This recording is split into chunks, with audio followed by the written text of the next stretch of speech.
अरे कम से कम हम लोग तलवे तो नहीं चाटते हैं।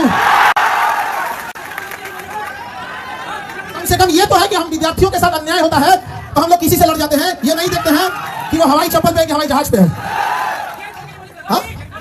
चाहे वो नीट परीक्षा हो, टीआरई परीक्षा हो, एसएससी अभी चौपट कर दिया, ये यूपी दिल्ली में एसएससी चौपट किया, सीयूईटी ना दिया नहीं। वो कह रही है एईडीओ पर नासा थोड़ी ना बर्बाद कर दिया। एईडीओ को गला सूख गया था बाबू, एईडीओ को पढ़ा देगा कि नोट में चिप खोज। अभी हुआ क्या था, एक बार हम अभी अंजना का एक देख रहे थे न्यूज, तो 1989 79 और 1980 के दशक में खामेनी थे वहां पर, और खोमेनी थे, और अमेरिका में विवाद हो गया। तो 1980 में ना ईरान ने क्या किया था, उसके राजदूतों को गिरफ्तार कर लिया। तो अंजना ने कहा ब्रेकिंग न्यूज, ईरान ने अमेरिका के राजदूतों को कब्जा कर लिया। हम देखिए भाई फिर कब्जा कर लिया, तो पता चला 1980 का न्यूज 2026 में बता रही थी। अब कह रही है कि आजकल का 2 कौड़ी का टीचर को ज्ञान नहीं है। भाई तू अपन ज्ञान अपने पास रख। चलनी का है सूप से बहुते छेद सूप में।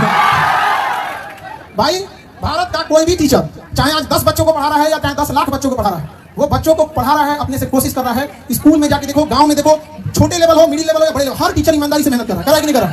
और क्या कर रही है 2 कौड़ी के टीचर, मैंने ज्ञान है नहीं। वाह।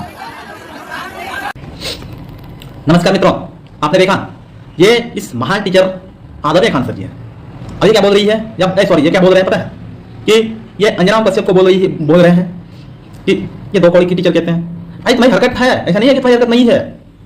तुम ये कहते हो कि इस देश की पत्रकारिता का रैंकिंग जो है ना 157 रैंकिंग पर है, और उसमें उस वीडियो में तुम ये भी बताए नजर आते हो कि ये कहते हो कि पाकिस्तान और बांग्लादेश का जो पत्रकारिता का रैंकिंग है, जो जर्नलिज्म का रैंकिंग है या मीडिया का रैंकिंग है, तो हमसे ऊपर है। और सच में है, 50 से 60 के बीच में पाकिस्तान का और 70 to 80 के बीच में बांग्लादेश का है। क्या वो फ्रीडम ऑफ स्पीच है? और भाई साहब इधर भी मत बताओ, अभिसार शर्मा, रवीश कुमार, अजीत अंजुम और भी बहुत सारे लोग हैं, आपकी ही है आरफा खान सेवानी, इन लोगों का रैंकिंग को कितने में रखोगे? ये तो मिनिमम टॉप 20 में आना चाहिए, टॉप 20 छोड़िए टॉप 10 में आना चाहिए। केवल सरकार की आलोचनाओं को करना अच्छी बात होनी चाहिए। क्या इसको आज तक, ऐसे लोगों को क्या आज तक सरकार की कोई अच्छी कार्यनीति नहीं मिली है? आज ये व्यक्ति वही है कि जो घूंघट प्रथाओं का विरोध करते हैं, अच्छी बात होनी चाहिए। हो सकता है कोई डिस्टर्बेंस क्रिएट हो, विरोध नहीं चाहिए। लेकिन जब इन्होंने शादी किया था तो इन्होंने अपनी पत्नी को घूंघट प्रथा के अंतर्गत रखा था। जब बोलने के लिए अलग है और काम करने के लिए दिशा अलग है, तो वहां उसकी इक्वलिटी का कुछ नहीं है, वहां महिलाओं के सम्मान नहीं होगा कि महिलाओं का सम्मान केवल कागजों में ही होगा। दूसरी है कि ये जो है ना बच्चों को सेक्युलर बनाने में लगे हुए हैं, अच्छी बात होनी चाहिए, सेक्युलर सबका सम्मानित होना चाहिए। लेकिन खुद कितने सेक्युलर है सबको पता चल जाएगा, पता चल जाता है।